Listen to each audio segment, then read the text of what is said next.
So hello guys, welcome to my YouTube channel CHS aspirant 2024। मैं आपको एक नया चैप्टर पढ़ा रहा हूँ, क्या निराश हुआ जाए। बहुत मस्त चैप्टर है, आपको इस चीज एक इंस्पिरेशनल टॉपिक है। अब पढ़ते हैं हम लोग।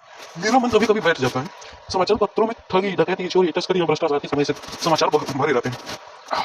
आरोप प्रत्यारोप का कुछ ऐसा वातावरण बन गया है कि लगता है देश में कोई ईमानदार आदमी नहीं रहा है। हर व्यक्ति संदेह की दृष्टि से देखा जा रहा है। जो जितने ही ऊंचे पद पर है उस है उनमें उतने ही अधिक दोष दिखाए जाते हैं। एक बहुत बड़े आदमी ने मुझसे एक बार कहा था कि इस समय सुखी वही है जो कुछ नहीं कर रहा। जो कुछ कर रहा है ना, वो उसमें जो लोग हैं वो दोस्त खोजने लग रहे हैं। और दोस्त किसमें नहीं होते, यही कारण है कि आजकल जितने भी लोग हैं, जितने भी हर व्यक्ति में दो व्यक्ति दोष ही दिखाई दे रहा है और गुणी कम या बिल्कुल ही नहीं दिख रहा है। अगर स्थिति ऐसी है तो चिंता का तो विषय है ना। क्या यही भारतवर्ष है जिसका सपना तिलक को गांधी ने देखा था? रविन्द्रनाथ ठाकुर और मदन मोहन मालवीय की महान संस्कृति सभ्य भारतवर्ष के अतीत के गंडहर में डूब गया। आर्य और द्रविड़, हिंदू और मुसलमान, यूरोपीय और भारतीय आदर्शों का मिलन भूमि मानव महासमुद्र का क्या सुख ही गया, क्या सुख ही गया है। मेरा मन कहता है कि ऐसा हो नहीं सकता। हमें हमारे महान महान मनीषियों के सपनों का भारत है और रहेगा। यह सही है कि इन दिनों कुछ ऐसा माहौल बन गया कि ईमानदारी से मेहनत करके जीविका चलाने वाले निरीह और भोले भोले श्रमजीवी पीस रहे हैं और झूठ तथा फरेब का रोजगार करने वाले फल फूल रहे हैं। ईमानदारी को मुख्यतः का पर्याय समझा जाने लगा है। सच्चाई केवल भीड़ और बेबस लोगों के हिस्से पड़ी है। ऐसी ऐसी स्थिति में जीवन के महान मूल्यों के बारे में लोगों की आस्था ही हिलने लगी है। भारतवर्ष ने कभी भी भौतिक वस्तुओं के संग्रह को बहुत अधिक महत्व नहीं दिया। भारतवर्ष से जो इसके भौतिक वस्तुओं का जो संग्रह है उसका कभी भी महत्व अधिक नहीं दिया जाता है। उसकी दृष्टि से मनुष्य के भीतर जो महान आंतरिक गुण स्थिर भाव से बैठा हुआ है वही चरम एवं और परम है। लोभ, मोह, काम, क्रोध आदि विचार मनुष्य अपने मन तथा बुद्धि को उन्हीं के इशारे पर छोड़ देना बहुत बुरा आचरण है। भारतवर्ष ने कभी भी उन्हें उचित नहीं माना है। उन्हें सदा संयम के बंधन से बांध कर रखने का प्रयत्न किया है, परंतु भूख की उपेक्षा नहीं की जाती। बीमार के लिए दवा बीमार बीमार के लिए दवा की उपेक्षा नहीं की जा सकती। गुमराह को ठीक रास्ते पर ले जाने के उपायों की उपेक्षा नहीं की जा सकती। हुआ यह है कि इस देश में कोटि कोटि दरिद्र जनों की हीन अवस्था को दूर करने के लिए ऐसे अनेक कायदे कानून बनाए गए जो कृषि, उद्योग, वाणिज्य, शिक्षा, स्वास्थ्य की स्थिति को अधिक उन्नत और सुचारू रूप से लक्ष्य प्रेरित करा। परंतु जिन लोगों को इन कार्यों में लगना है उनका मन सब समय पवित्र नहीं होता। प्राय वे में ही लक्ष्य को भूल जाते हैं और अपनी सुख सुविधा की और ज्यादा ध्यान देना। भारत में सदा कानून को धर्म के रूप में देखता है। आज का एक कानून और धर्म में अंतर कर दिया गया है। धर्म को धोखा नहीं दिया जा सकता। धर्म को धोखा नहीं दिया जा सकता। धर्म को धोखा नहीं दिया जा सकता। कानून को धोखा नहीं दिया जा सकता है, कानून को दिया जा सकता है। यही कारण है कि लोग धर्म भीरू हैं। वे कानून की रीतियों से लाभ उठाने में संकोच नहीं करते। धर्म को आप धोखा नहीं दे सकते, लेकिन आप कानून को दे सकते हैं। यही कारण है कि लोग धर्म भीरू हैं, लेकिन कानून की रीतियों से लाभ उठाने में संकोच भी नहीं करते हैं। इस बात के पर्याप्त प्रमाण खोजे जा सकते हैं कि समाज के ऊपरी वर्ग में चाहे जो भी होता रहा हो, भीतर भारतवर्ष अभी यह अनुभव कर रहा है कि धर्म कानून से बड़ी चीज है। अब भी सेवा, ईमानदारी, सच्चाई और आध्यात्मिकता के मूल्य बने हुए हैं। ये वेद अब अवश्य गए हैं लेकिन नष्ट नहीं हुए हैं। आज भी मनुष्य से प्रेम करता है, महिलाओं को सम्मान करता है, झूठ और चोरी को गलत समझता है, दूसरे की पीड़ा पहुंचाने को पाप समझता है। हर आदमी अपने व्यक्तिगत जीवन में इसी बात का अनुभव करता है। समाचार पत्रों में जो भ्रष्टाचार के प्रति इतना आक्रोश वह यह साबित करता है कि हम ऐसी चीजों को गलत समझते हैं और समाज में उन तत्वों की प्रतिष्ठा कम करना चाहते हैं जो लोग गलत तरीके से धन या मान संग्रह करते हैं। दोषों का पर्दाफाश करना बुरी बात नहीं है।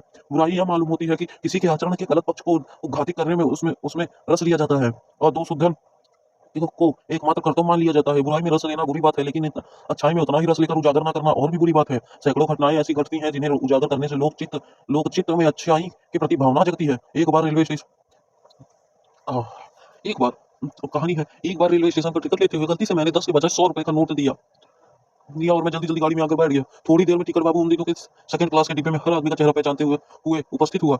उसने मुझे पहचान लिया और बड़ी विनम्रता से मेरे हाथ में 90 रुपए रख दिए और बोला, यह बहुत गलती हो गई थी। आपने देखा भी नहीं और मैंने भी नहीं देखा। उसके चेहरे पे विचित्र संतोष की गरिमा थी। मैं चकित रह गया। कैसे कहूँ कि दुनिया में सच्चाई और ईमानदारी लुप्त हो गई है। वैसी वैसी अनेक अवांछित घटनाएं भी हुई हैं, परंतु यह एक घटना ठगी और वंचना के अधिक घटनाओं से अधिक शक्तिशाली है। एक बार मैं बस यात्रा कर रहा था, मेरे साथ मेरी पत्नी और 3 बच्चे भी थे। बस में कुछ खराबी थी, रुक रुक कर चलती थी। गंतव्य से कोई 8 किलोमीटर पहले एक निर्जन सुनसान स्थान में बस ने जवाब दे दिया। रात कोई 10 बजे होंगे। बस यात्री घबरा कर कंडक्टर उतर गया और एक साइकिल लेकर चलता बना। लोगों को संदेह हो गया कि हमें धोखा दिया जा रहा है। बस में बैठे लोगों ने तरह तरह की बातें शुरू कर दी। किसी ने कहा यहाँ डकैती होती है। 2 दिन पहले इसी तरह एक बस को लूटा गया था। परिवार सहित अकेला मैं ही था। बच्चे पानी पानी चिल्ला रहे थे। पानी को कहीं ठिकाना ना था। ऊपर से आदमियों का डर समा गया था। उस नौजवान ने ड्राइवर को पकड़ मार पीटने का हिसाब बनाया। ड्राइवर के चेहरे पे हवाइयां उड़ने लगी। लोगों ने उसे पकड़ लिया। वह बड़े कातर ढंग से मेरी ओर देखने लगा। बोला, हम लोग बस का कोई उपाय कर रहे हैं। बचाइए, ये लोग मारेंगे। डर तो मेरे मन में था, पर उसकी कातर मुद्रा देखकर मैंने यात्री को समझा कि मारना ठीक नहीं है, परंतु यात्री इतने घबरा गए कि मेरी बात सुनने को तैयार नहीं थे। कहने लगे, इसकी बातों में मत आइए, धोखा देगा। कंडक्टर को पहले डाकू यहाँ भेज दिया गया है। मैं भी बहुत भयभीत था, पर ड्राइवर को किसी तरह मारपीट से बचाया। 1.5-2 घंटे बीत गए, मेरे बच्चे भोजन और पानी के व्याकुल थे। मेरी और पत्नी के साथ लोगों ने ड्राइवर को मारा तो नहीं, पर उसे बस में उतार कर एक जगह घेर कर रखा था। कोई भी दुर्घटना होती तो पहले ड्राइवर को समाप्त कर देना, उन्हें उचित जान पड़ा। मेरे गिड़गिड़ाने का कोई उसे असर नहीं था पड़ा। इस समय क्या देखता हूँ कि एक खाली बस चली जा आ रही है, और उस पर हमारा बस कंडक्टर भी बैठा हुआ है। उसने आटे का अड्डे से नई बस लाया हूँ, इस बस पर बैठिए। वह बस चलाने लायक नहीं है। फिर मेरे पास एक लोटे में पानी और थोड़ा दूध लेकर आया और बोला, पंडित जी, बच्चों को रोना मुझसे देखा ना गया, वही दूध मिल गया, थोड़ा लेता है। यात्रियों में फिर जाना है। सबने उनसे धन्यवाद किया, ड्राइवर ने माफी मांगी। 12 बजे से पहले ही सब लोग बस अड्डे पर पहुंच गए। कैसे कहूँ कि एक मनुष्यता एकदम समाप्त हो गई। कैसे कहूँ कि लोगों में दया माया नहीं रह ही नहीं गई है। लेकिन जीवन में जाने कितनी ऐसी घटनाएं जिनमें मैं भूल नहीं सकता। ठगा भी गया हूँ, धोखा भी खाया हूँ, परंतु बहुत कम स्थलों पर विश्वासघात नाम की चीज मिलती है।